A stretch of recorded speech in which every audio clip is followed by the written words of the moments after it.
ఇప్పుడు విపరీతం ఎట్లయిపోయిందని అంటే అసలు కంటే కొసరోళ్ళది ఎక్కువైపోయింది. ఎవరిది ఏ ట్యూబో తెలుస్తలేదు మాకు. ఇక ఆ ట్యూబ్లో ఎక్కడికంటే అక్కడికి వెళ్ళిపోయి ఏది పడితే అది మాట్లాడితే అక్కడ ఉన్న ప్రజలు ఏమన్నా అంటే చూసిరా జర్నలిస్టుల మీద దాడి అని. జర్నలిస్ట్ అనే పదానికి డెఫినేషన్ ఏందో మీరు డిసైడ్ చేయండి. మేము ఎవరిని జర్నలిస్ట్గా చూడాలో మీరు చెప్పండి.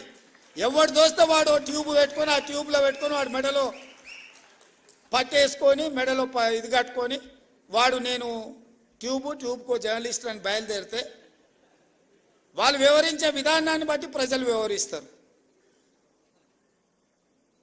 ఏది పడుతుంది మధ్యలోనే అడ్డం దొడ్డం మాట్లాడి ఏదైనా ఏమన్నా అంటే చూసిరా జర్నలిస్టుల మీద